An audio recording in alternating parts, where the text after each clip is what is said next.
Entonces empezamos en 3, 2, 1.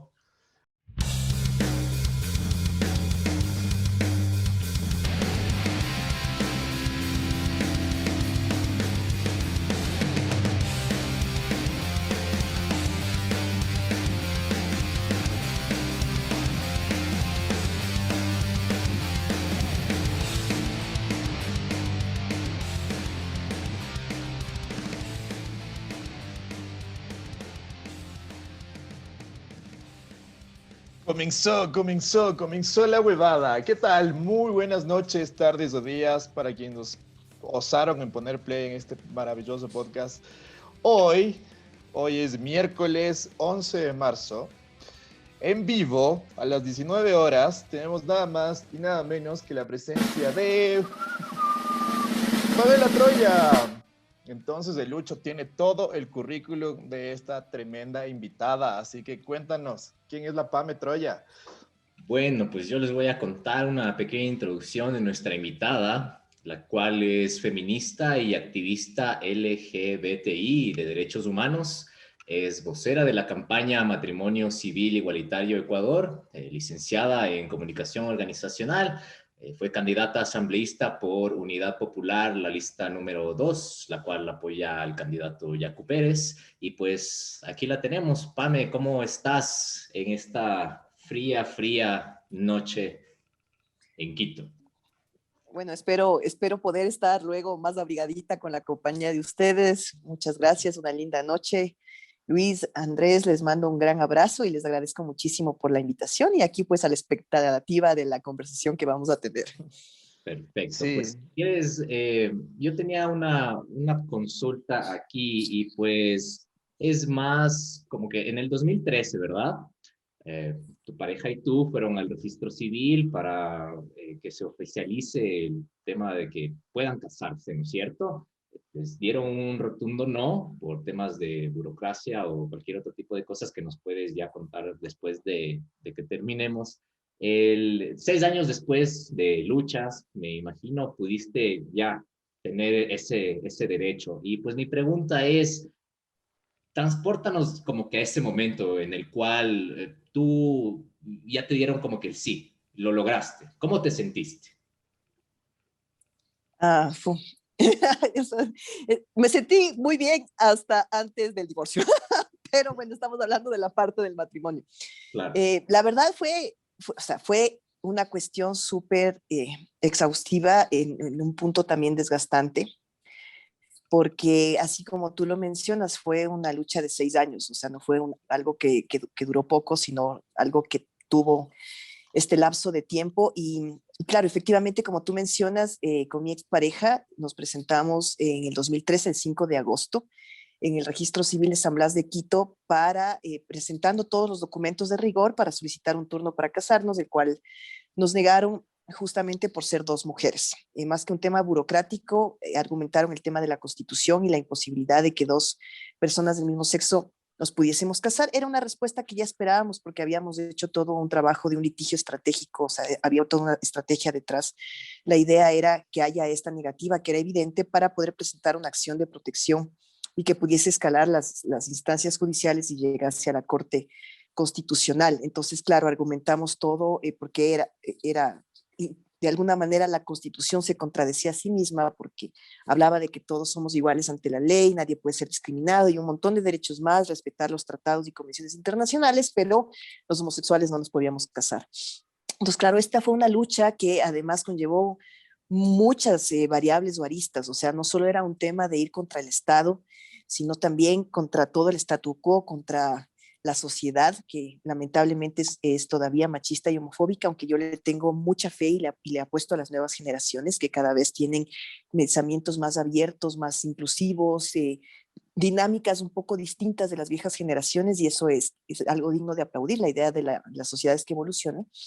Y claro, y un poco el trayecto de los 6 años fue también ganarnos a la ciudadanía en el sentido de que poco a poco se fueron acercando más sectores, más personas, juristas, académicas, académicos, periodistas, escritoras, etcétera, que se fueron juntando, activistas de otras aristas de derechos humanos, Y finalmente logramos, a través también de otras causas que se fueron sumando, de otras parejas que se fueron sumando a esta lucha, y sobre todo porque ya existía un instrumento internacional potente que fue la opinión consultiva 2417 de la Corte Interamericana de Derechos Humanos, que justo respondió a todos los países del Pacto de San José por una consulta que hizo Costa Rica, pero la respuesta fue amplia para todos los países, incluyendo el Ecuador, y andaban en ese debate algunos juristas antiderechos, pro derechos, si era vinculante o no esta opinión consultiva, hasta que finalmente el 12 de junio del 2019, dos jueces de la Corte Constitucional, sobre todo uno, Ramiro Ávila Santamaría, dijo que sí, que esta opinión consultiva es vinculante, que el Ecuador tiene que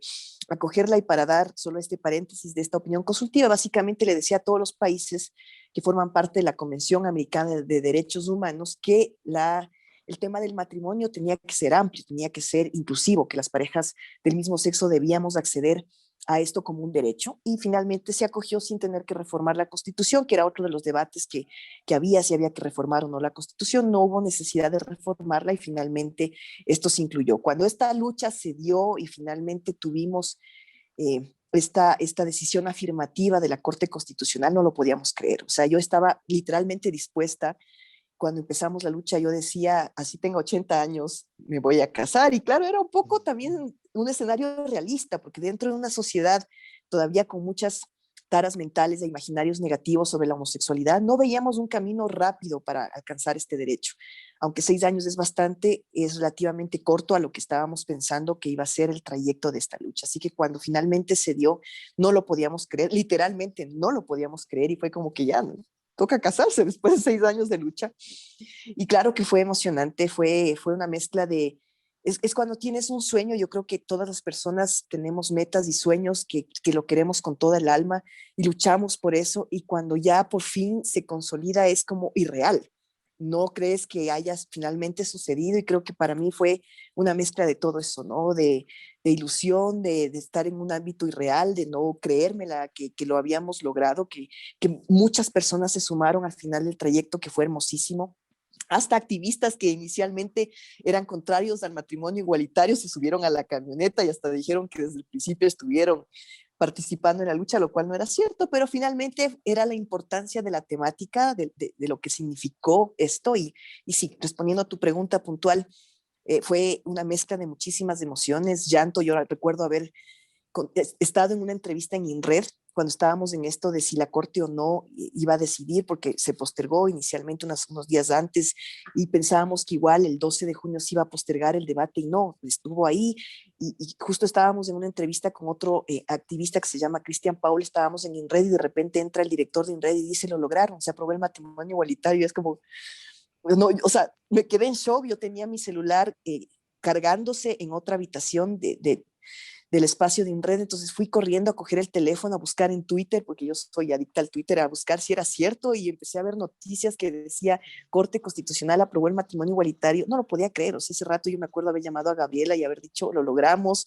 Yo lloraba, me llamó un medio, yo no podía ni hablar, dije, o sea, cualquier entrevista después, ahorita vamos a ir a la Corte a dar una rueda de prensa. Entonces fuimos Pame y corriendo Gaby a la Corte. 1, Ecuador 0, así fue. Básicamente, o sea, no, y sabes qué, y sabes que yo veo al contrario, yo veo que Ecuador ganó. O sea, Ecuador fue Claro, 1, también. Curuchupa 0. O sea, Pero claro, pero también le ganaste al Estado, cachos. claro, Es claro, denso claro. ganarle al Estado. Sí, y ya te Pocos digo, han logrado esto. no fue una ganancia de Pamela Trulla. De hecho, mi caso No, no fue el claro. que abrió el matrimonio Eh, igualitario, sino el caso de dos parejas que llevaron esto a consulta de norma gracias a este nuevo instrumento internacional que les comento. Pero claro, fue un trayecto que aglutinó muchas personas en distintos tiempos. En una época me sentí una isla realmente, porque fue como que nos quedamos prácticamente solas en esta lucha, pero estar ahí, o sea, con la tenacidad y el trayecto hizo que realmente yo pueda decir en primera persona que cuando uno tiene perseverancia y lucha, pues alcanza. Y el sueño de una persona, porque fue mi sueño inicialmente y luego fue un sueño colectivo, finalmente se convirtió en una meta colectiva y algo que se consolidó. Así que fucking Curuchupa 0, Ecuador 1. ¿A qué crees que le tienen miedo los llamados curuchupas? Porque mi filosofía de vida es, yo soy yo, el resto de personas pueden hacer lo que ellos quieran con tal de que no me afecte a mí, o sea, como que no vengan a estarme molestando. ¿Qué crees que les afecta a los llamados curuchupas esta ganancia? ¿Sabes qué? Es una súper gran pregunta porque nada de lo que vaticinaron los grupos antiderechos que se autodenominan Provida sucedió. O sea, siempre en todos los países donde se ha luchado por el matrimonio igualitario, siempre hay marchas, las cuales hubo aquí. Siempre hay estas frases o estas ideas de que la familia se va a acabar, de que los homosexuales vamos a contagiar a todos y que todos se van a convertir en homosexuales y entonces de repente ya nadie va a poder procrear y vamos a acabar la humanidad. Eso no pasa. Claro, Y no pasó. siempre ha sido además el mismo razonamiento con todo avance. O sea, cuando se luchaba por el divorcio también se dijo lo mismo, que el divorcio iba a provocar la destrucción de la familia y etcétera, etcétera, y así con cualquier avance. Y finalmente ya es 1 año y medio del tema del matrimonio igualitario y la familia no se ha acabado. Los divorcios ya estaban en apogeo antes de que se apruebe el matrimonio igualitario. De hecho, el INEC sacó estadísticas de que en la actualidad hay más divorcios y menos matrimonios, y eso no tiene nada que ver con el matrimonio igualitario, porque esas estadísticas las sacaron mucho antes.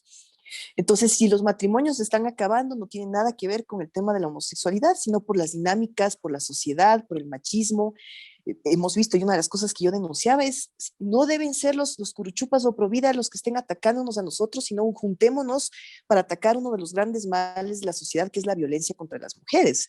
O sea, contra eso sí, juntémonos. Eso sí está destruyendo las familias, está matando a las mujeres, está dejando a niños y niñas en la orfandad cuando son las mujeres víctimas de femicidios. Entonces, creo que hay males que sí realmente atacan a la sociedad. No el hecho de que dos personas adultas en sus completas facultades quieran juntarse a tener un proyecto de vida y quieran el matrimonio como una opción de protección jurídica. O sea, me da pena que haya estos imaginarios que quieren imponer, ellos sí quieren imponer eso en la sociedad, quieren imponer que solo haya una forma de hacer familia, una forma de vivir la vida, cuando lo más rico de una sociedad o de ser seres humanos es que somos diversos. De hecho, esa diversidad se ve en toda la naturaleza, no solo en los seres humanos, y que podamos, como tú dices, o sea, mientras yo no afecte el derecho de nadie, mientras yo haga mi vida sin afectar, porque el que yo me case o el que yo me divorcie no afectó a ninguna persona directamente, afecta en las taras mentales, en los imaginarios, en lo que perciben o sienten con respecto a ese tema, pero no estoy afectando directamente el derecho de nadie. O sea, las personas siguen casándose, siguen divorciándose, siguen tirando, siguen procreando. O sea, nadie, yo no les afecto en nada. Entonces, como tú dices, lamentablemente no hay una razón que pueda hacer entender por qué hay gente que se pasa la vida queriendo arruinar la felicidad del prójimo, cuando deberíamos ser felices de la felicidad del prójimo, ¿no? Este episodio de Mamá Tenemos Podcast es auspiciado por Santor Nutrition, el nutricionista que, en base a tus hábitos alimenticios y preferencias alimentarias, crea un régimen alimenticio para que se ajuste a tus objetivos. Recuerda que Santor Nutrition está atendiendo en el Valle de los Chillos, en el sector Terracota, y en el sur de la ciudad de Quito, en las calles Chasqui y Alcides. Para mayor información, comunícate al 0995-070429, es del 0995-070429. Las dietas de moda y extremas son una receta para el fracaso. Permite que un profesional elabore un régimen sin sacrificar tus gustos o tu salud. Claro, no es que Pepito Curuchupa vio en el 2019 que ya se aprobó el matrimonio igualitario y le dijo, mijita, ve, se aprobó, ahora tengo que ser mal padre y me voy a divorciar de vos. No, Claro, eso no pasa, así no pasa. no, O no que de sucede. repente se hagan homosexuales, tampoco pasa. O sea, si alguien es homosexual, lo es.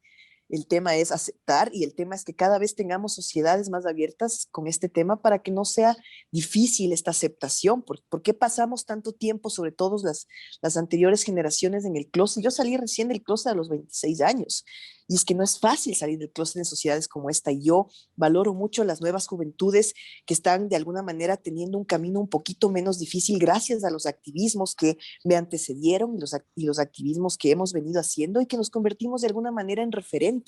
Ahora las nuevas generaciones tienen referentes, tienen, por ejemplo, el tema o la lucha del matrimonio igualitario como una realidad y como un referente. O sea, ya no es algo extraño, ahora saben que sí es posible que dos personas del mismo sexo puedan casarse. Y esto es algo que, por ejemplo, cuando yo era adolescente era impensable. Cuando yo era niña y parte de mi adolescencia, la homosexualidad todavía era eh, eh, un delito dentro del Ecuador. Entonces, recién en el 97 se despenalizó. Entonces, imagínate, son recién 20 y pico de años de lo que hemos gozado el no ser delincuentes. De ahí nos ha costado muchísimo el trayecto hasta alcanzar una igualdad material, más o menos, porque todavía nos falta un montón para poder conseguir no más derechos, porque yo no, siempre he dicho, no es que queremos más derechos que las personas heterosexuales, queremos los mismos derechos, que nos traten exactamente como seres humanos, personas y ciudadanos de este país.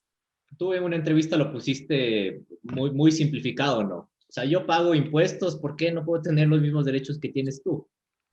Si queremos hablar en términos económicos, es así. O sea, yo soy una ciudadana que ejerce las mismas obligaciones que cualquier otra ciudadana y ciudadano, pero ¿por qué el rato de que el Estado, a ver, le digo al Estado, aquí están mis derechos, el Estado me dice, no, o sea, la mariconada no es parte de la gama de los derechos, entonces eso no tiene por qué ser así. O sea, la orientación sexual y la identidad de género es parte de la naturaleza humana y es parte de lo que está protegido por los derechos humanos constitucionales, de los estándares internacionales, así que no hay ninguna razón que justifique la discriminación.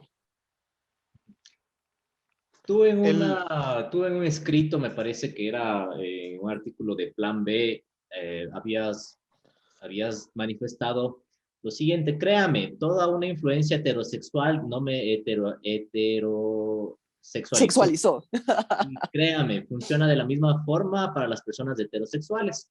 Toda nuestra monstruosa agenda gay no podrá amariconar a ningún hombre ni atortillar a una mujer.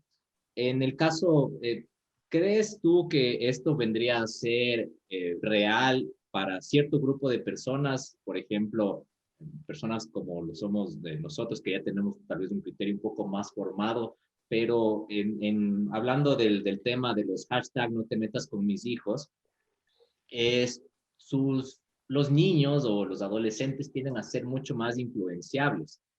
¿Cómo podríamos desmentir que la lucha no va con ese fin, con el de homosexualizar a las personas? ¿Y cómo podríamos incluir estos temas en las escuelas? ¿Cómo podríamos educar a nuestros hijos sobre esto? A ver, Luis, lo que tú preguntas para mí es fundamental, porque claro, lo que tú mencionas ha sido una lamentable realidad basada en desinformación por parte de estos grupos. Estos grupos dicen efectivamente que si metemos temas de diversidades sexogenéricas en la educación sexual, en el sistema educativo, o si hablamos de estas realidades, vamos literalmente a amariconar a los niños, niñas y adolescentes. Y esto no funciona así por la simple razón de que esto es un tema de natural, o sea, no es algo que se hace. Yo estoy absolutamente convencida por mi realidad y por todas las realidades de mis compañeras y compañeros que uno se percibe o se siente eh, desde una orientación sexual diversa o desde una identidad de género diversa desde que uno es muy chico. Y como tú mismo mencionaste en lo que en este artículo que he escrito, y gracias por hacer tu tarea de investigar un poco lo que he dicho en algunos medios de comunicación, efectivamente el hecho, o sea, hemos estado en una sociedad absolutamente heteropatriarcal y así existimos. Si fuera una cuestión de influencia o una cuestión de un modelo a seguir, no existiría la homosexualidad, porque todo lo que tú has visto, sobre todo antes, ahora al menos, y agradezco muchísimo, plataformas como Netflix, por ejemplo, ya te presentan realidades totalmente dinámicas, totalmente inclusivas, pero cuando éramos adolescentes y hasta siendo jóvenes, todo lo que percibíamos del entorno mediático, de las series, de las películas, de las novelas, de tu manera de ver la sociedad, todo era absolutamente heterosexual. O sea, el tema de la homosexualidad se trataba en muy pocas ocasiones como un tema de florero, de adorno o hasta ridiculizándolo en un tema de ser como el payaso o este personaje de burla. Así era como se introducía el tema de la homosexualidad. Entonces, si fuera por un tema de imitación, la sociedad como ha estado construida no permite ni siquiera un mínimo modelo de homosexualidad bajo ningún estándar. Entonces, bajo esta lógica, insisto, no existiríamos. Entonces, lo que sí ha provocado esta lógica heteropatriarcal es lo que mencioné hace un momento, que las personas homosexuales estemos viviendo en el closet porque se nos hace muy difícil en sociedades como esta, que es demasiado heteropatriarcal y heteronormativa, poder entendernos como homosexuales, poder entendernos desde nuestras realidades, y esto ha provocado evidentemente dificultades psicológicas, no por ser quienes somos, sino por no vivir nuestras realidades y tener una influencia negativa con respecto a lo que significa ser homosexual. Ah, el homosexual es aberración, es pecado, es enfermo, cuando todo eso no es real. Pero imagínate crecer con todo esto, o sea, crecer con esta idea de que uno es una aberración, de que uno es el enfermo, de que uno está mal.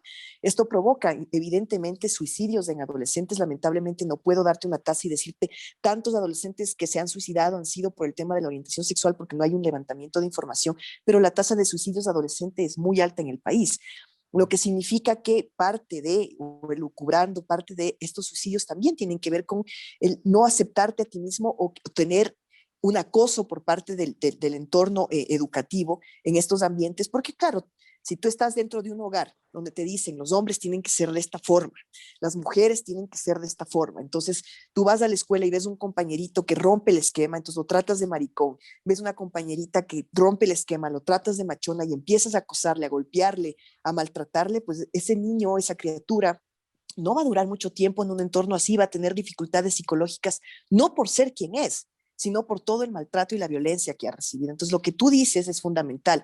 Deberíamos tener una educación sexual inclusiva. Es más, deberíamos tener educación sexual, o sea, partiendo desde eso.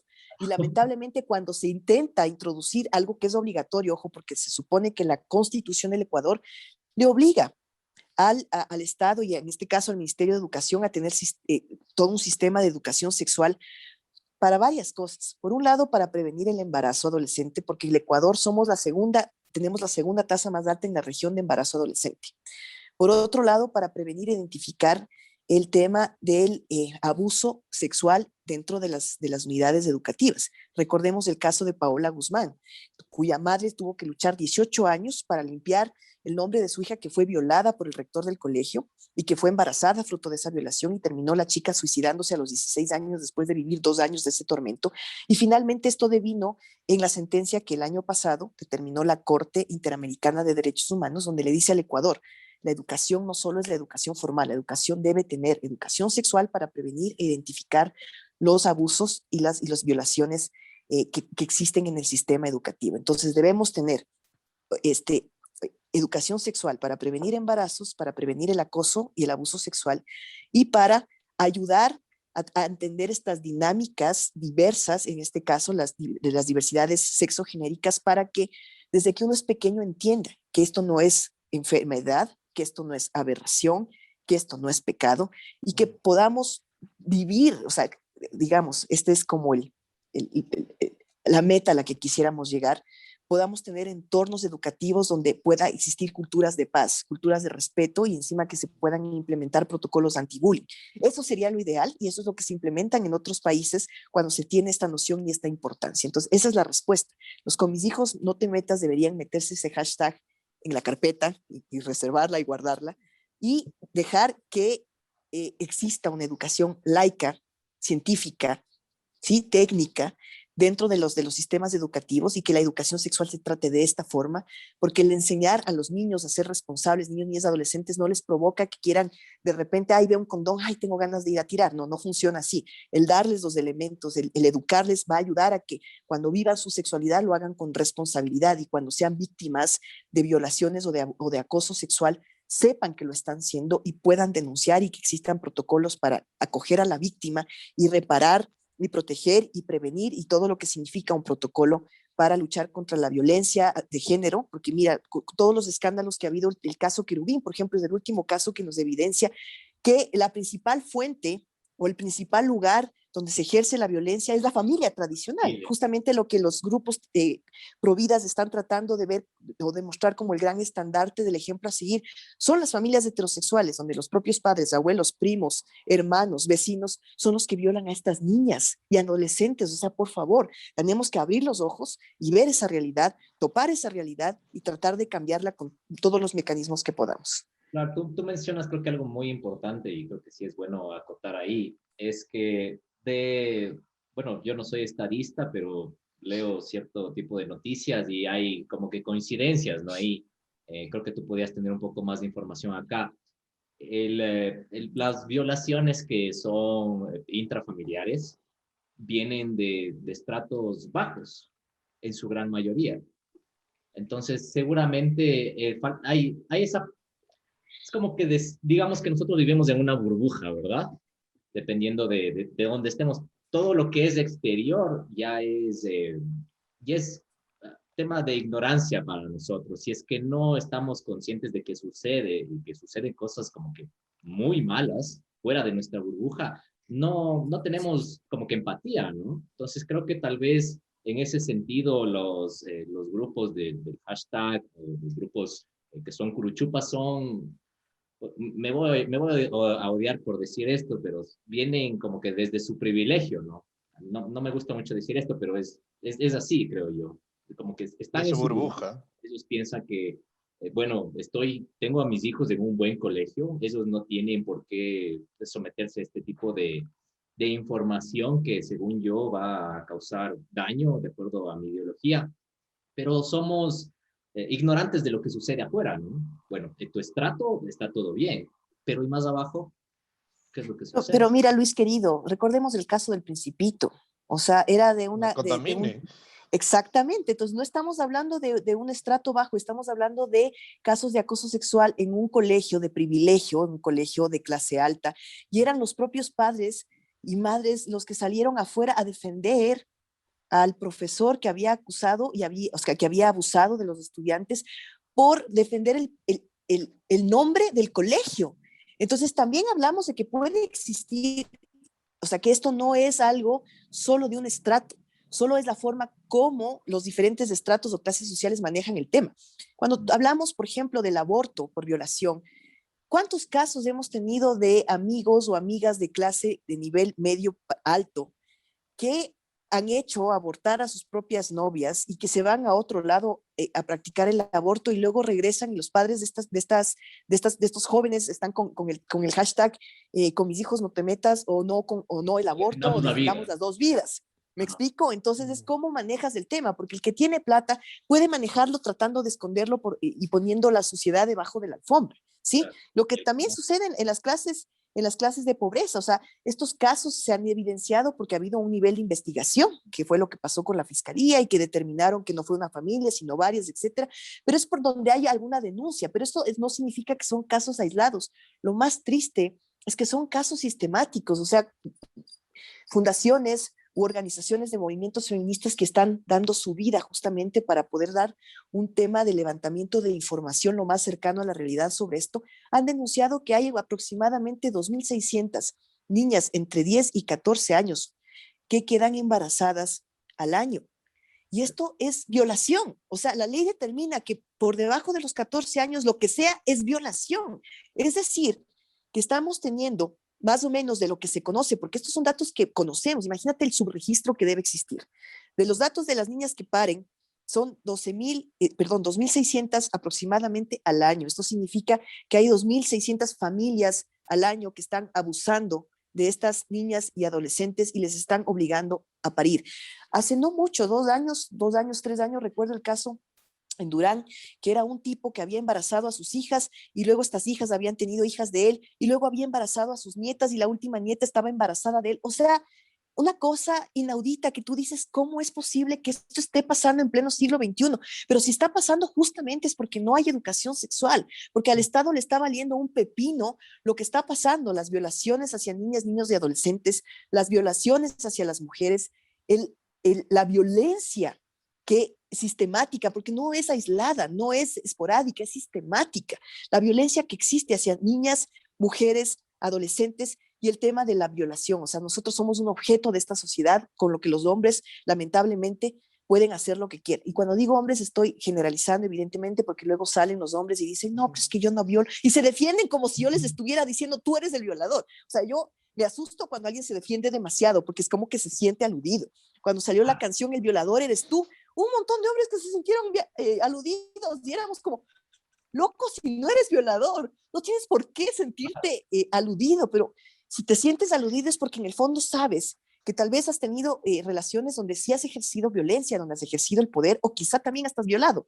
Entonces, hay que tomar en cuenta qué es lo que está pasando en esta sociedad. Y evidentemente las estadísticas y los datos con los que contamos, porque debe haber, insisto, mucho subregistro, sí nos dice que hay una alarma terrible con respecto a la violencia sistemática en este país y que el Estado y el gobierno no están haciendo nada. O sea, ¿cómo es posible que Argentina ya tenga una despenalización total, una interrupción total del embarazo hasta las 14 semanas y que haya conquistado el aborto por violación en 1922? Es decir, estamos 100 años atrasados de Argentina con respecto a despenalizar el aborto por violación y que conservadores y activistas de derechos humanos no podamos llegar al menos a la media. Y la media debería ser, bueno, en casos de violación, debería permitirse a la mujer que tenga la opción de abortar. No significa que le estamos obligando a abortar, significa que tenga la opción, que si no decidió de manera consensuada tener esa criatura y encima fue fruto de un acto violento y terrible de cosificación de la mujer, pueda decidir qué hacer con su vida después de estar embarazada fruto de esa violación. Pero no, salvemos las dos vidas. Claro, cuando nace la criatura, si nace gay, qué asco. Si nace pobre, pues más asco. Y así, o sea, mientras está ahí, todo bien, ya nació, pues ya los pro vida, chao, ¿saben qué? Ni me hago cargo de esta criatura y si nace con discapacidad, si sale negro, si sale indígena, si sale pobre, qué asco. Entonces, hay que ver el doble discurso o el doble estándar con lo que estos grupos también valoran sus temáticas, ¿no? Es como que la caricatura del que defiende las dos vidas sin importar qué, y después de que ya nace, dice, bueno, mi trabajo aquí ha terminado, y se va. Claro, literal, Ya, literal. no, Y el no, niño no pobre hables. está pidiéndole plata, no, o sea, mi trabajo ya terminó, ya naciste, ya, o sea, no tengo que regresarte a ver. Básicamente es lo que pasa. Claro, y Yo- también como que para ya terminar y seguir con la siguiente pregunta, bueno, yo me podría como que confesar que justo desde la parte de la ignorancia, pues no conocía muchas de estas cosas y entendí que, bueno, si tenemos algo como que súper inteligente como el teléfono y podemos informarnos de un montón de cosas, es bueno tener la opinión del otro lado para de ahí sacar un argumento como que sólido, ¿no? Y ya tener, como que no ser un tirano, no tener una verdad absoluta, sino ver todo en sí. Y pues como súper resumido podría ser como que qué chévere sería que pueda haber un niño que tenga todas las facilidades, que no se sienta, que no haya nacido en un ambiente de abusos, que no haya dificultades o abusos psicológicos. O sea, sería chévere nada más, ¿no? Y eso creo que es lo que la otra gente no empatiza. Es como que tal cual, ya, bueno, mi trabajo aquí ha terminado, nos vemos, ahí verás qué es lo que haces. Sí, básicamente. yo quiero como que tocar, me he quedado callado y anonadado, la verdad, y creo que ha sido una escuela de muchas cosas que yo desconocía. Eh, y nada, creo que hay una frase ahí que me gustó respecto al papel que llevan los medios de comunicación con este tipo de minorías, ¿no? De la estigmación, del estereotipo. Y mientras iba craneando la pregunta, tú mismo ya me respondiste, que, o sea, yo quería enfocar cómo uno, desde esta burbuja de privilegio, como dijo Lucho, puede ejercer la tolerancia. ¿Me explico? ¿Cómo puede trascender ese ejercicio de tolerancia con el otro, con el distinto, y cómo podemos enseñar a nuestro alrededor a aplicar ese ejercicio de tolerancia? Y claro, la respuesta más obvia es la educación, y coincido con vos en ese tema de que entre más educados estemos, más tolerantes vamos a ser. Pero si nos puedes quizá guiar un poquito más o menos eh, respecto a esto, porque también hay quizá la intolerancia indirecta, me explico. Hay veces que, por ejemplo, mi amigo Juan Gabriel, uno de los pocos homosexuales que tengo como amigos, yo le molestaba y hago un mea culpa a todos los que me pueden juzgar por esto. Yo le decía que cuando, por ejemplo, él me decía, tengo frío, y yo le decía, qué gay. Entonces, ese como que esa muletilla de que el gay es débil o que el gay va por así, es algo que lo tengo todavía y bueno, siempre me he justificado con el Juan Gabriel y decirle, oye, brother, o sea, es solo con vos y va por ahí. Entonces, con esta vergüenza yo te pregunto, ¿cómo podemos hacer como esa suerte de semáforo para tratar de no transgredir, incomodar, no ser intolerante indirectamente, ¿no? Sí. Pues primero, Andrew, me encanta que esto sea un ejercicio también, porque es muy válido. Yo creo que los seres humanos somos seres en construcción. Nada es perenne en nosotros. Al contrario, creo que lo lindo de vivir es que cuando te abres para el aprendizaje, nunca terminas de aprender. Y creo que lo principal primero es entender que como seres humanos, toda nuestra vida es una secuencia de aprendizajes y está en nosotros justamente recibir todo lo que la vida nos da para intentar aprenderlo de la mejor manera y hacerlo carne, ¿no? Hacerlo nuestro. Entonces, con esto, primero, creo que lo importante es no ejercer la tolerancia, y te explico por qué. La palabra tolerancia ha sido una palabra que se ha masificado, pero el tolerar es ya como, sí, te permito que estés existiendo, Claro, pero yo soy superior. es muy Ya, fuerte, claro, yo muy estoy desde mi radical, es privilegio, muy desde mi radical. espacio y te permito, o sea, yo te doy permiso de existir. Eso es tolerar. Y la idea es no ejercer la tolerancia, porque la idea es que no nos veamos nadie superior a ninguna otra persona y ningún otro ser viviente dentro de la tierra, o sea, porque finalmente literalmente, cuando decimos todos somos iguales, no significa que no apreciemos las diferencias. Al contrario, la idea es enriquecernos de esas diferencias, pero entender que todos somos iguales en el sentido de que todos merecemos las mismas oportunidades, debemos tener los mismos derechos, debemos poder gozar de la felicidad. O sea, en ese tipo es la igualdad.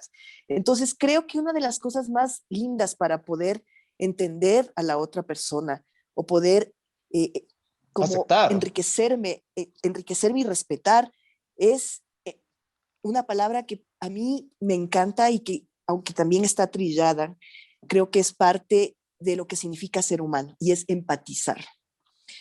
Porque el empatizar es ponerte y conectarte con la otra persona y ponerte en sus zapatos, entender la realidad desde su posición. Y es muy difícil cuando hay personas que hemos tenido privilegios de alguna u otra forma. Evidentemente mi privilegio no ha sido ser homosexual, pero ha sido tener la oportunidad, por ejemplo, de estudiar en la San Francisco, no con dinero, sino becada, haber sido buena estudiante, pero por la razón que sea, por ejemplo, tuve oportunidad de estudiar en una buena universidad, lo que no tiene eso todo el mundo. Entonces yo entiendo desde mis privilegios lo que he podido hacer y los he convertido en ventajas para poder apoyar mi propio activismo. Una de las cosas que yo hice es estudiar comunicación organizacional en la San Francisco y he puesto mi profesión al servicio del activismo. O sea, es decir, si mi activismo ha sido potente a nivel de comunicación, ha sido porque yo he sido la que he hecho las estrategias de comunicación, yo soy la que haga las ruedas de prensa, los boletines, o sea, todóloga en comunicación, me explico, pero es porque trato de que mis privilegios o las cosas que yo he podido tener un poquito más que otras personas se conviertan en herramientas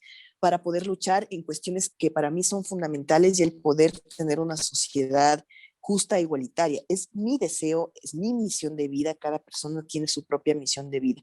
Pero más allá, o sea, no quiero que tú te conviertas en un activista si esa no es tu misión de vida, pero creo que es lindo que se pueda hacer un ejercicio de empatía. Y como dijo Luis, tenemos un aparato inteligente que se llama celular y creo que para las personas que tenemos la posibilidad al menos de tener internet celular, de saber leer e informarnos, yo creo que ya la ignorancia es una opción, porque realmente tú puedes a través del internet pues consultar todo. Lamentablemente cuando tú estás sesgado de una forma solo consultas información para confirmar ese sesgo. O sea, si yo soy pro vida, solo busco información para que me digan que los gays son malos, que las lesbianas son perversas y que todo es enfermedad.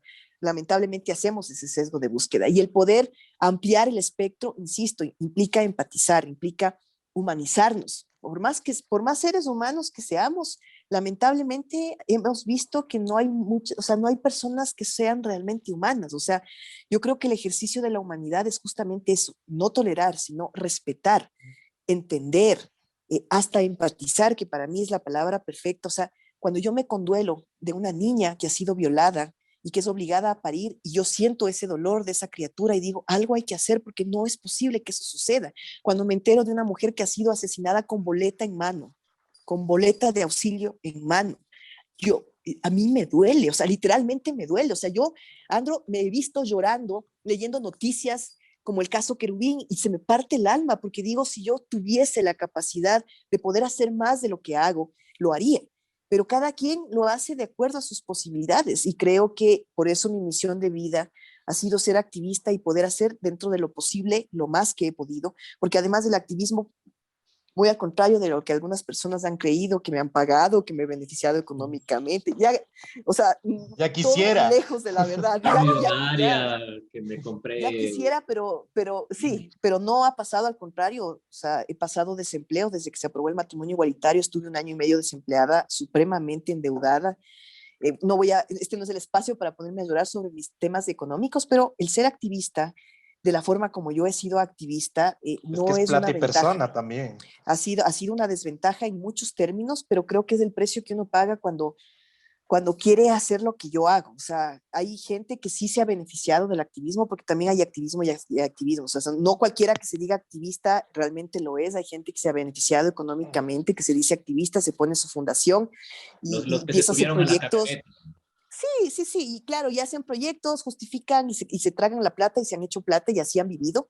Para mí esa no es una forma de hacer activismo, es una forma de lucrar con el activismo, pero hay quienes realmente hemos sido, como dice Luis, plata y persona y que hemos tenido que sufrir las consecuencias de un acoso por parte del Estado, por parte del gobierno, una persecución en mi caso económica. Me han visto en el lugar donde he estado y me han votado, me han votado, me han votado. He tenido varios desempleos a lo largo de mi vida desde que empecé mi activismo y además desempleo dirigido, o sea, te votan porque saben que estás haciendo, porque saben que estás jodiendo, porque saben que eres una persona incómoda para el poder. Para mí ha sido satisfactorio sentirme así, que me perciban así, pero también ha sido de llorar cuando realmente no sabes cómo pagar el arriendo o cómo tienes que comer, pero es parte de lo que he tenido que sobrepasar. Entonces, insisto, creo que el ejercicio de empatía, el ponernos a ver al menos en no joder, o sea, ya creo que no joder ya es al menos algo, o sea, si no quieres hacer un poco más allá, al menos no torpedear, no obstaculizar, no tratar de impedir que las personas sean felices y tengan derechos,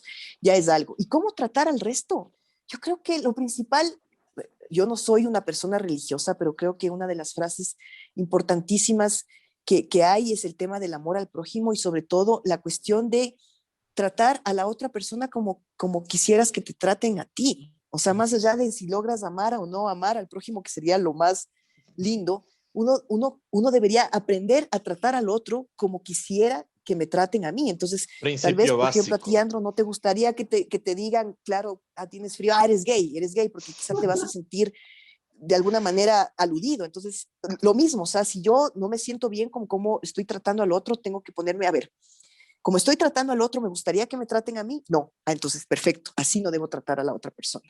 Entonces, claro, es un ejercicio que a veces lo hacemos inconsciente, lo decimos porque la sociedad también nos estructura de una forma, con muletillas, con frases. Tenemos una forma de ser que la sociedad nos impulsa a veces a hacer, pero para eso justamente es la construcción y la deconstrucción, el darnos cuenta y finalmente entender que lo más importante es ese respeto, esa empatía que podemos sentir y como digo, el tratar a esta otra persona como yo quisiera que esa persona me trate a mí. Una vez alguien me preguntó, ¿cómo saludar a un gay? O a una lesbiana y yo, ¿cómo saludas a cualquier persona? Pero es que es gay.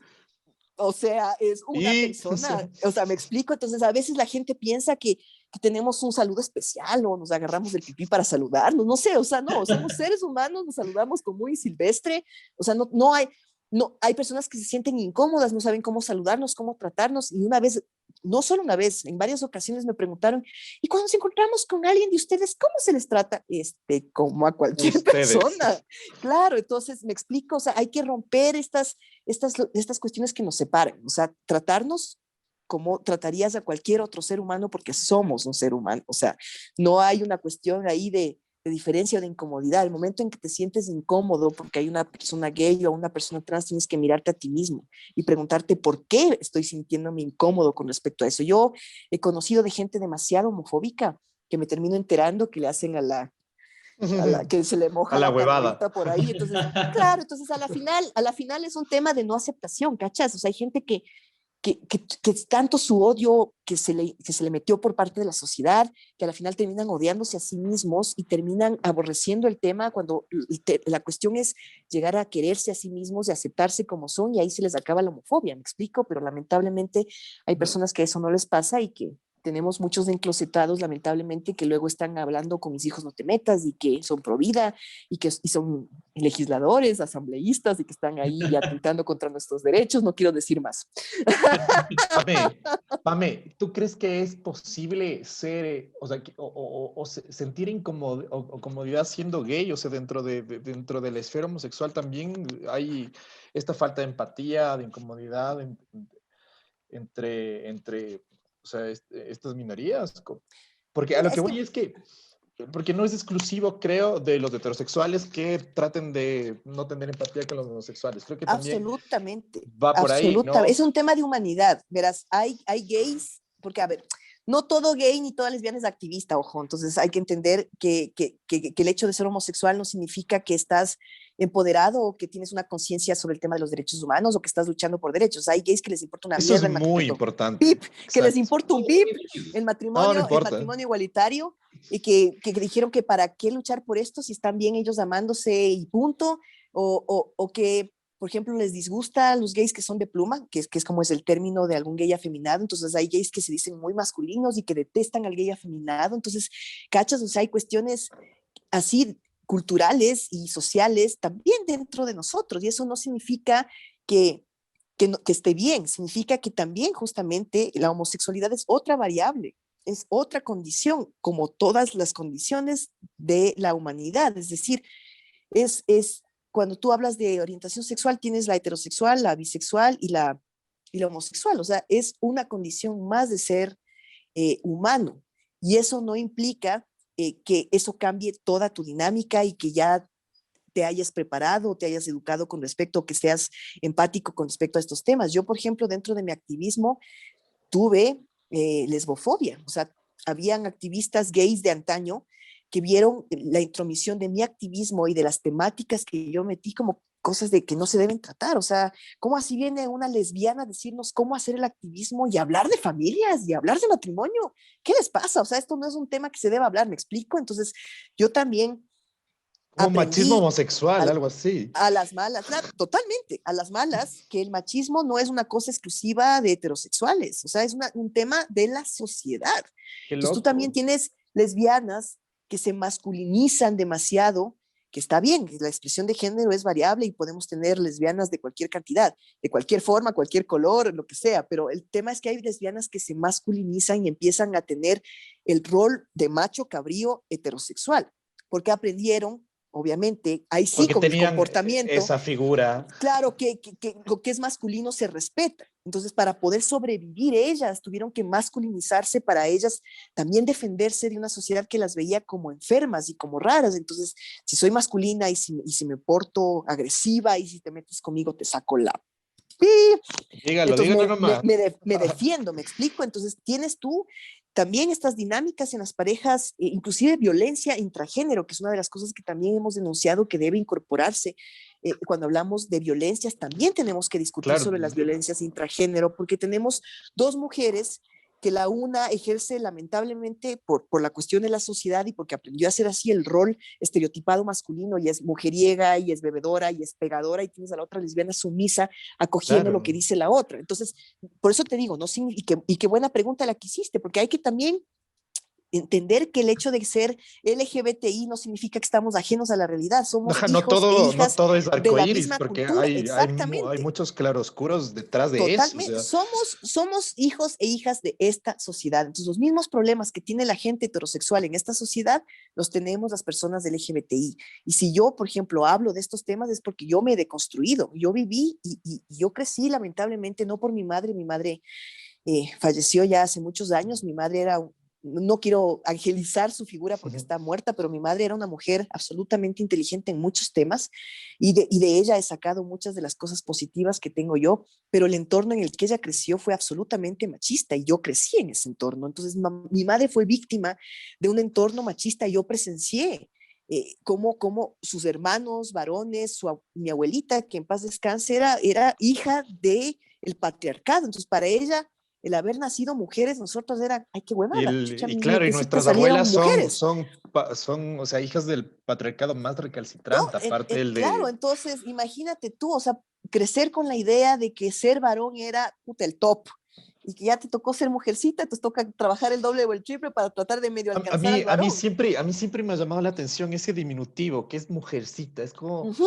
de por sí ya odio los Claro, diminutivos, ¿no? claro, pero es como es la Pero, mujercita porque es débil, porque no sé qué. Entonces, claro, ahorita, evidentemente, los feminismos, lo que hemos tratado de hacer a lo largo de toda la historia es justamente buscar esa igualdad entre hombres y mujeres que debe darse, porque siempre ha habido esta relación asimétrica del poder de lo masculino sobre lo femenino y que lo masculino es lo poderoso, lo que está sobre el tema del espacio público, de la política, del poder y demás, y nosotros puta en la cocina y criando los guaguas y demás. Y claro, o sea, la idea es que poco a poco hemos hablado de la corresponsabilidad, de los cuidados compartidos, de que no es que el esposo o la pareja te ayuda, no, hijo de nada, puta, no es que te estoy ayudando, o sea, es tu tarea también, porque también vives conmigo, porque es también tu estás ahí, porque mitad. también son tus guaguas, no es que yo solita hice los guaguas, ahí no, o sea, entonces, claro, poco a poco y espero que las nuevas generaciones vayan teniendo. Yo tengo esa esperanza, he visto además en el voto de Herbas y en el voto de Yacu también esa esperanza de juventudes que le están apostando al tema de género, al tema de diversidades, al tema del medio ambiente. Entonces creo que estamos encaminados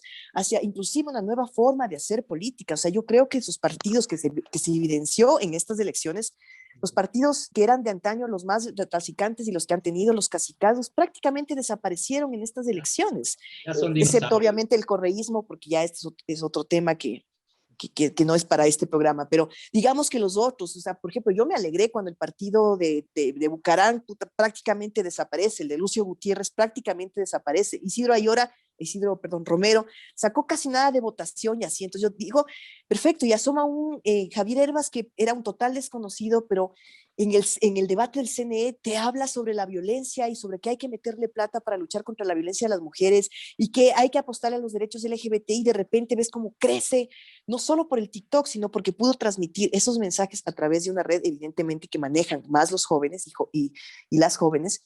Y tienes a un Yaku que casi que llega al segundo lugar. Obviamente ahí el tema de si fue fraude o no, pero digamos, tuvo una votación casi que igual a la de Guillermo Lazo y te habla de amar a la Pachamama, del agua, de la importancia de cuidar la naturaleza, que las mujeres debemos tener el derecho a abortar. Entonces dices, la gente votó por estas dos, que se suman, son el 36%, y dices, por Dios, o sea, sí, tengo optimismo de que el Ecuador en las nuevas generaciones está llevando esta nueva lógica que va a volcar a los partidos a que tomen en cuenta estas temáticas o mueran. Entonces yo estoy muy feliz de que esto vaya a pasar y espero que así sea y podamos inclusive fundar el nuevo partido ecofeminista maricón en el Ecuador y podamos tener voces que Por hemos hecho posibilidades. activismo, claro. Presidente homosexual en el O 2070, sea, creo que no, era lo de no, los Simpson.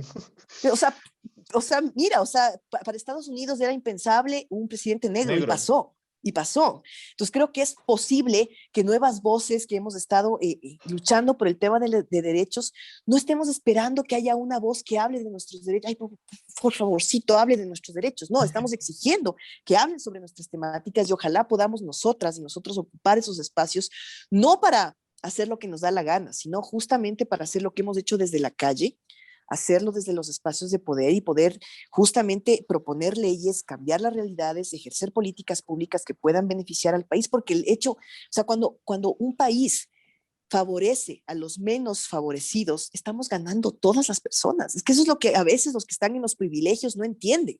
Cuando realmente enfocamos las políticas públicas a ayudar a los grupos tradicionalmente, históricamente marginados, cuando estamos dando posibilidades a las personas que no tienen posibilidades, estamos ganando todas las personas, todo el país. Pero no, hay el que el pobre es pobre porque quiere. O sea, nos falta un poquito. O sea, alguien que tiene humanidad y empatía no diría el pobre es pobre porque quiere. El pobre es pobre porque ha tenido un montón de situaciones hijueputas que pasar. Porque creció pobre, porque creció en un entorno donde le han violado, donde no ha tenido posibilidades de educación, donde encima más le discriminan por su condición de discapacidad o su condición étnica o su condición misma de pobreza y encima no puede acceder a estudiar y encima más nos ponen un sistema donde si no tienes una prueba que supera los 900 puntos tampoco entras a la universidad. Entonces tenemos a un montón de ninis, de jóvenes que ni trabajan ni estudian, primero porque no pueden acceder a la universidad por estas pruebas y tampoco pueden tener un trabajo porque la situación económica es una mierda y aparte de eso, la pandemia nos cae y la empeora más y tenemos una economía que se está cayendo a pedazos Qué y bestia, qué tenemos vacunas panorama. que encima les ponen solo a los VIPs. Entonces, si soy Diego Kendo, o si soy Paz, o si soy la mamá del ministro de Salud que se escapó y se fugó a Miami, puta, sí tengo la vacuna.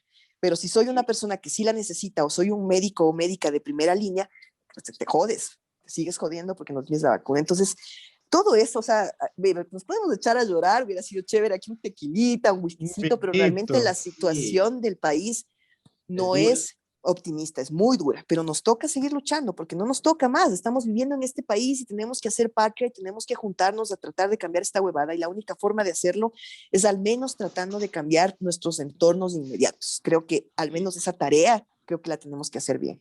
Claro, A tú mí, habías mencionado que de cualquier forma hay estratos y estratos y hay problemas que se deben tratar inmediato. Por ejemplo, nosotros podríamos decir, bueno, esto es lo que voy a hacer en la siguiente semana, ¿no?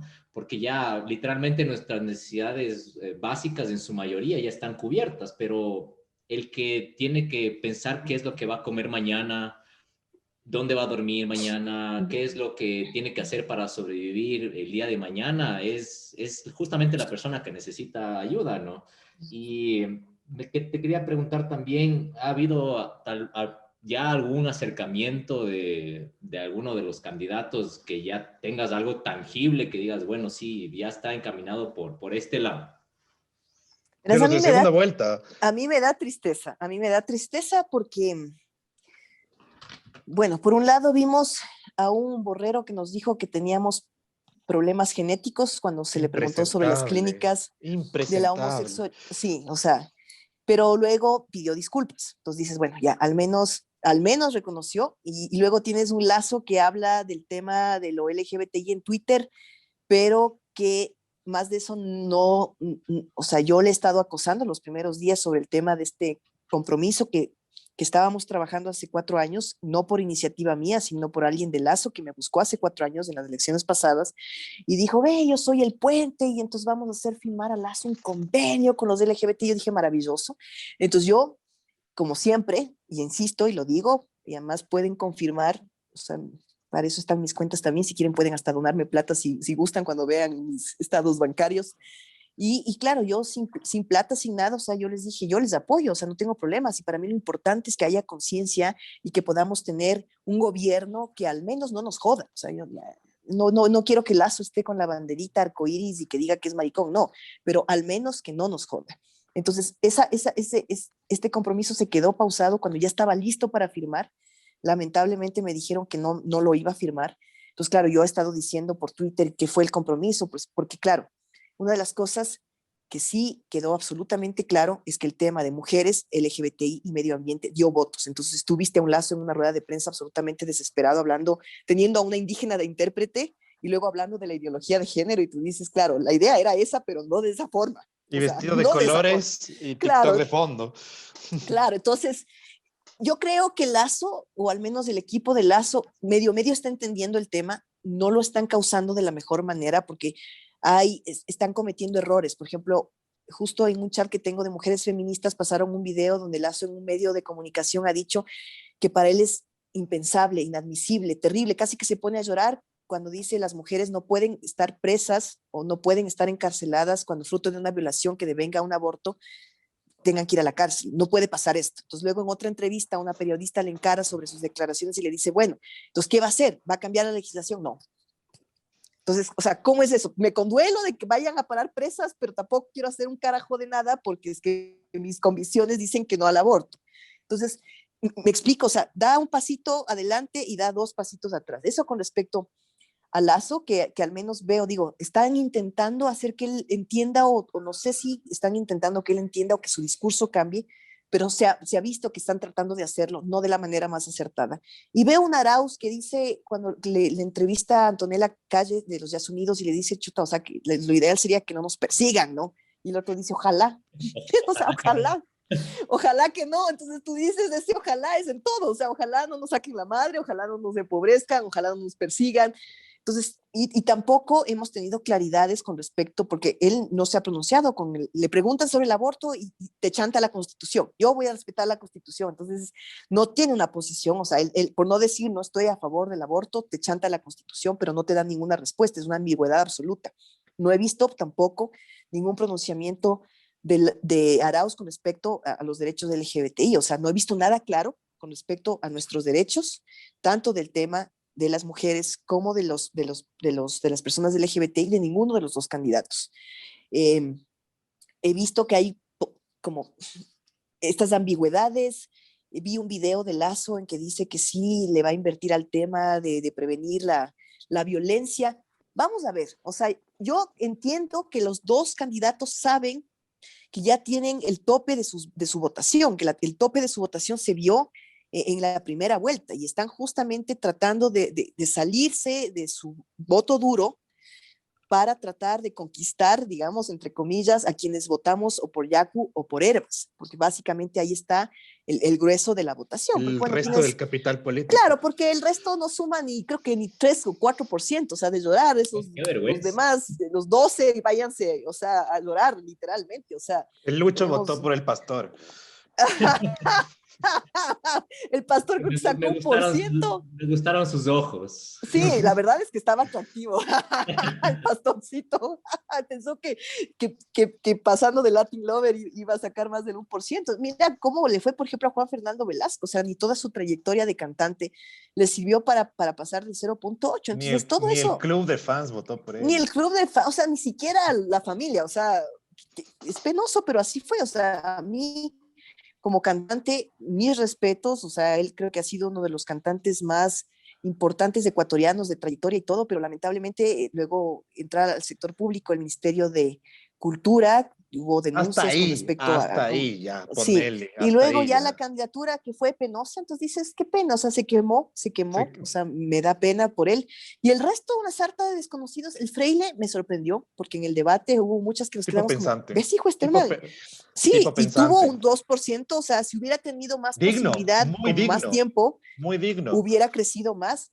Pero el resto de llorar, hijo, de llorar, o sea, el resto una botadera de plata, o sea, me parece increíble que existan, o sea, hay que cuestionarnos también nuestro sistema democrático, o sea, viva la democracia y el que todo el mundo se pueda hacer un partido, pero ¿hasta qué punto? O sea, tienes partidos que son básicamente que te sirven para vender, o sea, a ver qué candidato necesita un partido, aquí tengo el mío y aquí lo pueden comprar, o sea, básicamente eso es lo que vimos que pasó. A la carta.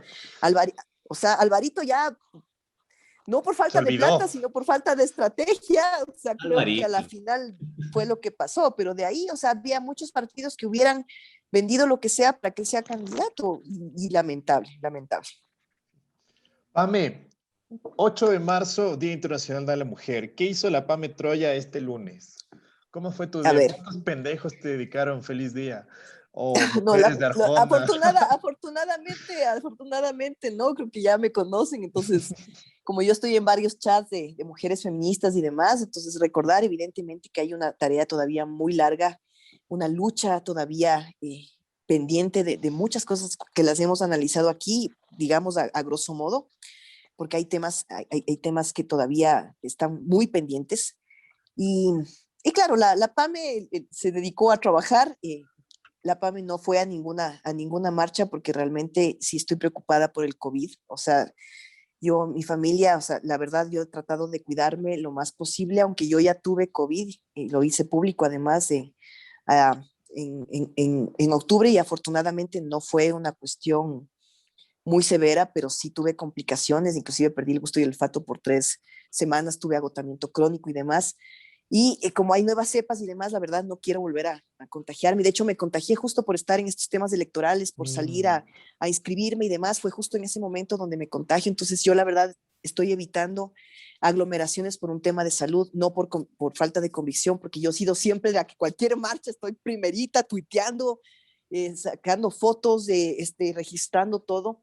Pero creo que ahora también hay un tema de esta pandemia y cada quien tiene que ver en qué situación está y cómo lo cuida. A mí me apena porque me hubiera gustado muchísimo poder acompañar a las mujeres que sí salieron a marchar. A mí me apenó no ir justamente por un tema de salud, porque tengo que cuidar a mi entorno familiar también.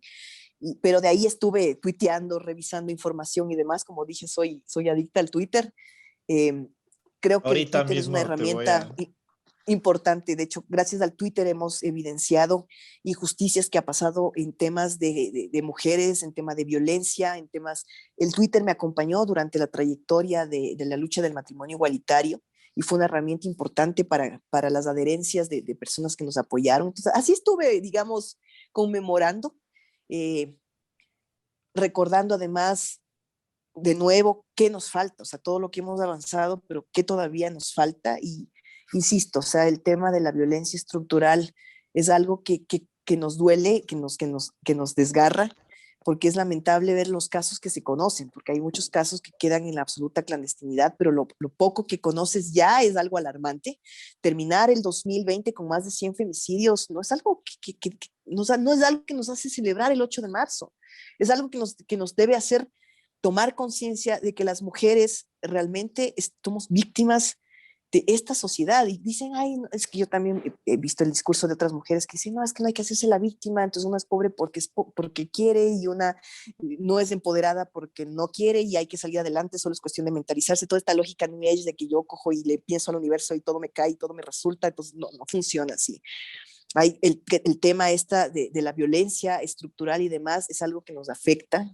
Hay muchas mujeres que no logran salir de estos círculos de violencia y terminan asesinadas porque por más que han tratado de salir con boleta en mano, justo la noticia de ayer de una mujer que deja 4 hijos en la orfandad con boleta de auxilio en mano, que llegó a la expareja y la mató. Entonces, como digo, sí, hay desubicados, todavía la sociedad es muy machista, entonces están con la florcita y entonces hay que regalarle la florcita. Y no sé, yo recuerdo y quiero contar esto como una anécdota hace no muchos años, hace pocos, de hecho, trabajé en una institución pública y me acuerdo que la directora de recursos humanos para conmemorar el 8 de marzo contrató un taller de maquillaje. No. O sea, y claro, las mujeres felicísimas, las chicas felicísimas de que les dan. Entonces éramos, me acuerdo, 2, mi jefa y yo, que pusimos el grito en el cielo, así como, o sea, demos un taller para hablar de los derechos de las mujeres. No, pero es que no nos van a quitar la oportunidad de aprender a maquillarnos, casi me muero.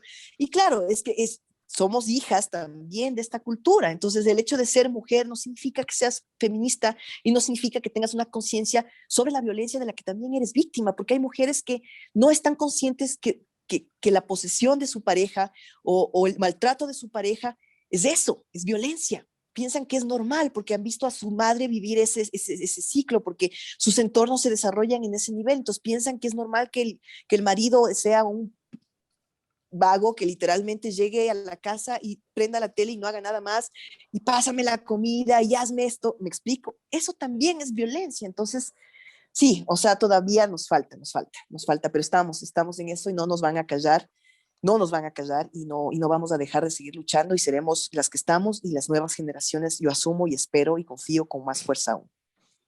Había un tuitazo, de ahí no sabemos si es que será verdad o no, pero me hacía pensar que justamente en las marchas que se desarrollan en el 8M existen, existen vandalismos, existen las rayadas de paredes, incluso el daño de propiedad privada, ¿no? Entonces, en este tweet estaba una chica que lamentablemente indignada, como lo ponía en su tweet, que le habían dañado su auto y que justamente pues por ponerlo en la calle, o sea, dio esa como que coincidencia que justamente en esta marcha pues lo dañaron. ¿Qué opinión tienes tú sobre eso? A ver, sobre esto particular me apena que le hayan dañado, digamos, el carro a la chica. O sea, no debió haber pasado, lamentablemente, pero tampoco debe pasar que hayan más de 800 mujeres asesinadas, tampoco debe pasar que hayan Claro. 2.600 adolescentes y niñas prácticamente abusadas sexualmente al año y obligadas a parir. O sea, no quiero justificar el hecho, pero a veces nos centramos demasiado en las formas y no en el fondo. Y cuando lo mismo hacen hinchas del fútbol, nadie dice nada, me explico. O sea, también salen, destruyen y las paredes siempre están grafiteadas. O sea, a nadie le importan las paredes. O sea, el centro de Quito ha sido un meadero tradicional Claro, y un totalmente. grafiteadero tradicional. O sea, yo he trabajado en el centro histórico muchísimos años y puedo dar fe del basurero, meadero, botadero y lamentablemente también zona de Hasta se huele en delincuencia. el ambiente. O sea, pasas y es como, está todo huele a meado y no somos las mujeres las que nos orinamos, ojo, son El los ciego está hombres. caminando y ya huele y dice, ya llegamos al centro histórico. Exactamente, y tienes las calles absolutamente, o sea, las paredes absolutamente grafiteadas de los alrededores y demás, y nadie se conduele, no, no se conduele el municipio se conduele cuando una mujer coge y raya, nos están matando, ay Dios mío, pero cuando todo está rayado, pues nadie dice nada. Entonces, sí, evidentemente, el tema de dañar la propiedad privada o la propiedad comunitaria siempre va a ser un tema de controversia, evidentemente, pero lo que me pongo a pensar también es que tanto nos duele cuando eso pasa por parte de hinchas del fútbol o cuando eso Sea, pasa en tema de marchas. ahí ¿Me hay explico? una generalización del movimiento, ¿no? O sea, no todo el movimiento es de por sí de rayar autos, Sí, o sea, Claro. mira, lamentablemente tal vez hubo mujeres que lo hicieron, pero no significa que todas salimos a destruir la propiedad, ¿me explico? O sea, no pasa eso. Y cuando pasó, por ejemplo, lo de octubre del 2019, también hubo destrucción, o sea, me explico, o sea, creo que hay formas y creo que la indignación ciudadana también llega a esos extremos cuando realmente no, o sea, cuando vemos realidades que el Estado y el gobierno no quiere ver y nos toca de alguna manera ver formas de que esto suceda. Yo me pongo a pensar, ¿qué haría cualquier persona, cualquier hombre o cualquier mujer si su propia hija fuese violada y fuese Total, asesinada? hasta las O sea, yo últimas. creo que ahí entenderían la frase lo quemamos todo, que no ha sido literal, hasta ahora no hemos quemado nada, ¿ya? Pero cuando a mí me han dicho, yo porque he tuiteado, lo hemos quemado todo y porque también apoyé parte, y lo digo así, en lo que hubo de la marcha de octubre del 2019, mi posición fue más, digamos, desde el centro, porque aunque entendía y apoyaba al movimiento indígena y siempre lo he apoyado, también vi que hubo filtración de grupos vandálicos que quisieron aprovecharse y tomarse de la marcha para orientarla de otra forma. Entonces también observé eso y también critiqué la forma en que el Estado y el Ministerio de Gobierno en ese momento también violentó y abusó. Entonces yo medio trataba de ver todas las aristas y a veces cuando uno no quiere tomar posición, terminan las demás personas haciéndole tomar posición a uno. Entonces, a mí me han dicho que yo quemé literalmente Quito en octubre del 2019 cuando no salí. Me han dicho que yo literalmente he quemado Quito siendo feminista. Me han dicho, hubo una man que dijo que gracias a que yo apoyé el tema del matrimonio igualitario se acabó la civilización. Entonces yo he dicho, si yo tuviera el poder que a mí me han dado, o sea, yo, De Dios y una. yo, o sea, Dios y yo. O sea, literal, o sea, yo he sido capaz de destruir la sociedad, la civilización, de quemar el país, o sea, digo, hasta qué punto estos extremos también de esta gente que no entiende, o sea, por eso digo, humanidad, empatizar, el ponernos en los zapatos de la otra persona, o sea, yo creo que cuando nos ponemos y hacemos este ejercicio, ahí podemos entender que aunque no son, entre comillas, las formas, si tú te pones a pensar qué pasaría si es tu hermana, si es tu madre, si es tu hija, si en última instancia eres tú mismo quien es víctima de violación, de, de asesinato, si te matan a alguien, un ser querido de esta forma, o sea, no estarías indignado con toda la sociedad y con ganas de destruirlo y quemarlo todo, o sea, lo dejo ahí para que cada quien haga ese ejercicio, ¿no? Yo no me considero santa con respecto al tema de la propiedad privada ni comunitaria. Entiendo cuando mis compañeras utilizan el graffiti o la expresión de la Ujú. escritura en paredes también como una forma de resistencia o cuando intentan hacer fogatas, porque es lo que hemos intentado hacer en las plazas, fogatas, ni siquiera hemos destruido ni levantado piedras ni nada, hemos quemado ahí unos papeles y eso ya estamos quemando el centro histórico y todo Quito, y no es así. Sí. Entonces, Aparte que son muy hacer este valientes. ejercicio, no. Sí, son muy ¿No? valientes. Justo Sí, y veía, salir en una sociedad así implica un acto de valentía. justo veía en otro tuit, ¿no? Bueno, creo que este era el 8M en México. No, no estoy muy seguro, no me citen, o sea, solo digo que ¿No? vi. Ya. Entonces, justo veía un video que fue en Twitter, ¿no es cierto? Que lanzaron gas, ¿sí? Y el Sí, gas, de la chica que cogió sí, y lo regresó, wow, o exactamente. sea, me pareció como que súper Sí, o sea, mira, Arrecha. el mismo hecho de considerarnos feministas y luchar por los derechos de las mujeres, o de ser abiertamente homosexuales y activistas LGBTI en sociedades como las nuestras, es un acto de valentía, es un acto de profunda valentía. Yo respeto absolutamente con todo el amor, con toda la sororidad, con toda la admiración a todas mis compañeras feministas y mis compañeros y compañeras activistas LGBTI por estos actos de valentía, porque decirte abiertamente feminista y activista LGBTI en este país no es un mérito que nos dan una presea y nos condecoran, o sea, es un tema de persecución desde muchísimas aristas. Yo he sido, por ejemplo, y una no de es las que abre personas muchas que más, puertas tampoco, ¿no? no, y yo, por ejemplo, he sido una de las personas más atacadas en Twitter, no tengo ni siquiera que decirlo, basta que hagas una búsqueda y es impresionante el nivel de mierda que me han echado en redes sociales. Yo tengo Ah, bloqueadas cerca de 2000 cuentas y solo bloqueo cuando los tweets son demasiado asquerosos. O sea, No me imagínate si yo hubiera bloquearás que bloqueado te a acabo cualquiera de que me dice, dar follow ahorita. bloqueado ahorita, bloqueado. Listo, gracias. Qué linda, ahí estoy, esa foto me encanta que estoy con mi Pañuelo pañuelo verde. verde. Tal cual. Entonces, claro, o sea, te das cuenta que cuando hablas de estas temáticas, cuando luchas por estas cuestiones, yo he recibido, o sea, a mí el insulto más entre chistoso y anecdótico que he recibido es que ni siquiera Satanás me reconocería como hija. O sea, que soy la hija ilegítima de Satanás. O sea, o sea, ni siquiera Satanás se atrevería a considerarse mi Amé. taita. O sea, imagínate. A ver, yo primero te voy a agradecer porque me tengo que despedir. Tengo que literal acolitarle a una primita a hacer deberes y No, me y va a yo hacer también les otra iba a decir entrevista. que estaba Es haciendo con el un informe de límite mi trabajo y mi jefa está como que ya, o sea, ya de corta esto una. porque tienes que Yo presentar el informe. solo quería decirte que nos des así como que para finalizar y cagarnos un poquito de risa. ¿Cuáles han sido los cinco así como que cosas más focas que te han dicho en Twitter o que te ha pasado respecto al activismo o al feminismo? Así desubicadísimos y que te digas, ¿en serio? O sea, ya les mencioné algunas, o sea, el hecho de que me han dicho literalmente esta mujer ha terminado la civilización o esta mujer literalmente quemó Quito en octubre del 2019, yo así como, yo ni siquiera estuve ya, o esto de haberme dicho hija ilegítima de Satanás. De ahí cosas horribles como el tema de que soy una aberración, de que soy una pecadora, que voy a arder en el infierno, que estoy destruyendo la familia, que mi propósito es literalmente homosexualizar. Yo ya quisiera poder tener el poder de homosexualizar a la que yo quisiera, hijo mío, o sea, puta, yo feliz, pero no tengo ese Rayo poder. El homosexualizador. rayo homosexualizador, así, ¡ay!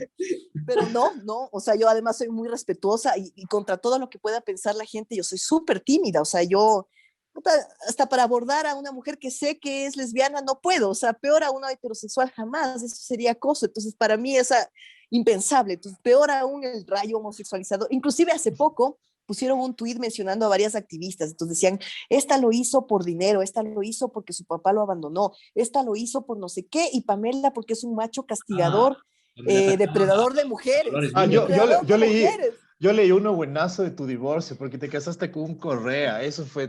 Tal cual, por ejemplo. Entonces, pues claro, yo he recibido, o sea, insultos desde lo más asqueroso hasta lo más gracioso que te pueden, esa gama así de grises, ¿no? De tonalidades de grises, que me han dicho literalmente, como te digo, de todo, yo tengo 2000 cuentas Twitter bloqueadas, entonces, eso por contarte, o sea, claro, en el divorcio obviamente hubo un montón de gente que dijo que lo hice por dinero, que ahí está, que no duran, bromeaban, ahí está que las mujeres son las culpables de que no funcionen las relaciones, dos mujeres se casaron, no duraron ni un mes, entonces claro, hicieron un montón de memes con respecto al tema del divorcio y las mujeres y demás. Entonces claro, o sea, Fueron las primeras en lamentable, divorciarse, ¿no es cierto? somos Sí. las únicas que nos hemos Ah, divorciado, o sea, somos el único divorcio LGBTI del país, el primero, único, o sea, pionera, ¿no? O sea, la primera en luchar y la Claro. tenía que ser la primera en divorciarme para que Es que quede sentadito era el para tema. gozar todos los derechos, pues ahí mismo, Claro, ¿no? obvio, yo sí he dicho, o sea, si uno tiene que demostrar que el matrimonio tiene la otra cara, que es el divorcio, y también es un derecho, ¿no? Entonces, sí, o sea, como te digo, ahora lo digo un poco en sorna y riéndome, pero, o sea, creo que el sentido de humor, en mi caso, ha sido una herramienta fundamental para no morir, porque, o sea, no quiero ponerme a llorar ni este es el espacio, pero yo he tenido, como todas las personas, evidentemente yo respeto profundamente el dolor y la vivencia personal de cada ser humano y obviamente la mía en particular es la que yo vivo en primera persona. Entonces yo he tenido que vivir cosas muy jodidas debido al tema de mi visibilidad extrema, de mi activismo extremo. A veces considero que incluso ser una lesbiana demasiado visible, en vez de ser un tema que me genere un atractivo para otras mujeres, es como un tema de repelente, porque es como, si me acerco a la Pamela Troya, ya inmediatamente van a saber que soy lesbiana, así que no me voy a acercar a esta man. Y me ha pasado. Ha pasado que hay Claro. mujeres que me dicen, o sea, tu visibilidad es too much, o sea, es demasiado para mí, o sea, es como que ya piensan que si se sientan a tomar un café conmigo y a todo el mundo me va a reconocer y enseguida van a pensar que la que está conmigo es lesbiana, entonces no ha sido una ventaja ni siquiera para cuestiones románticas y amatorias, ni para sexo casual, o sea, nada. Entonces, claro, o sea, digamos, me lo Tinder. tomo también olímpicamente porque es parte de, o sea, para mí, además mi divorcio fue una cuestión que me afectó a nivel emocional y económico. Fue una cosa muy, muy difícil. Recién hace pocos meses puedo decir que otra vez me siento yo y que me siento una persona que ya puede sonreír, que puede otra vez ver la vida con otros ojos. Yo tuve un año y medio de profunda depresión, de profundo dolor por toda la situación, porque me cayó todo encima, el desempleo, las deudas, el divorcio, o sea, todo, todo. Entonces, también pienso que en algún punto sí me gustaría tener de nuevo una relación de pareja, pero al menos ahorita estoy disfrutando el estar sola como nunca antes en mi vida. O sea, estoy por fin aprendiendo a disfrutarme. De hecho, por ejemplo, y es una cuestión también que quiero comentarles, estoy aprendiendo a cuidarme otra vez. He perdido 40 libras, lo cual espero que se me note al menos un poco aquí en la pantalla, pero ha sido parte de lo que he aprendido a hacer, o sea, a cuidarme, a mimarme, a estar o sea, más tiempo conmigo, el tener un trabajo ahorita que me gusta, también me ha ayudado otra vez como a sentirme útil a nivel profesional, al darme cuenta que soy buena, porque cuando uno está en esta lógica del pesimismo y es como que todo lo ve feo, todo lo ve mal, entonces ahora estoy otra vez reaprendiendo a ver las cosas de manera positiva, entonces sí, el activismo ha tenido cosas muy lindas, yo siento que he contribuido al país con algo muy importante para hacerlo un poco más justo y un poco más igualitario, y amo eso, pero también me ha costado a nivel personal muchísimas lágrimas, muchísimos dolores, muchísimas cosas que he tenido que afrontar y que obviamente he afectado a mi familia, a mi hermana, con respecto a lo que me ha pasado, porque me ha visto en mis peores momentos, que ha sido un apoyo fundamental ella y mi sobrino, pero claro, o sea, me han visto ahora también levantarme, o sea, casi, casi como el ave fénix ahí, que ya sientes que ya quedaste en cenizas, pero de ahí te reconstruyes, creo que eso es vivir, o sea, yo en época de pandemia escuché a un filósofo español que dijo algo que me encantó y se me quedó grabada y con esto quiero terminar, y es que vivir es aprender a perder lo ganado. Y me encantó esa frase, porque a veces uno piensa que ya tiene las cosas y da por hecho las cosas, pero justo las pierdes. Entonces vivir es aprender a perder lo que ganaste. Entonces en la medida en que aprendes a ser resiliente y a darte cuenta que se puede vivir con esas pérdidas y que esas pérdidas te pueden dar significado y que pueden ser también importantes esas pérdidas, pues sí, aprendes a vivir y aprendes a salir adelante. Por más frase, más lugar común que sea lo de salir adelante, pero sí, es eso. Genial, Pame. La verdad, admiro y valoro muchísimo tu lucha. Tienes un soldado más acá. Qué lindo, gracias. Y nada, te quiero agradecer por este espacio que la verdad nos ayudó, por lo menos a mí en lo personal, a tener un poco más de perspectiva. Y me cambiaste el verbo que yo utilizaba, ¿me cachas? Eso para mí siempre, como vos Me dices, aprender encanta. algo nuevo Me siempre es encanta. Si ya hice gratificante. eso, ya siento que esta conversación ha Mi valido trabajo aquí ha muchísimo la pena. terminado. Y nada, me tengo que ir, les mando un abrazo enorme. Lucho se va a encargar de despedir. Chao, corazón, te mando un gran abrazo y ojalá haya la oportunidad algún rato de conocernos en persona. Una biela, queda anotadísimo eso, ¿ah? Por Ojo, favor, y yo les he de cierto, perseguir hasta el fin del mundo. hashtag chiste interno, el que prueba no vuelve. Adiós. Esa es. Chao, chao, querido. Un abrazo grande. Bueno, Pame, para cerrar este programa, primero, eh, creo que faltó mucho por tomar en este podcast, en esta entrevista que nosotros tuvimos. Nos faltó hacer un segmento que nosotros hacemos, hashtag Stalker, donde utilizamos, más bien, cogemos fotos de nuestros invitados públicas de su Instagram, que necesitan un poco más de contexto, ¿no? Es un poquito divertido y preguntas que nos hicieron algunos fans Y pues me gustaría a mí tener una segunda parte, pues en algún momento de... Yo encantada. Si tú quieres hacer la segunda parte lo más pronto posible, cuenta conmigo. Me ha gustado mucho el espacio, creo que es lindo cuando tenemos la posibilidad, sin el tiempo, ¿no?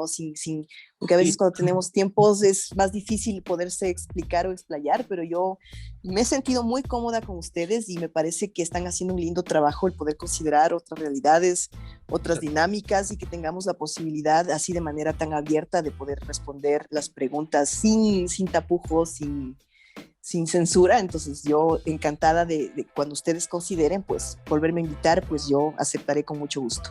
Sí, perfecto, porque igual nos faltaba mucho, como te mencionaba, muchas de las cuestiones en las cuales yo pregunto, pues netamente por información y muchas de esas vienen como que de la parte de la ignorancia.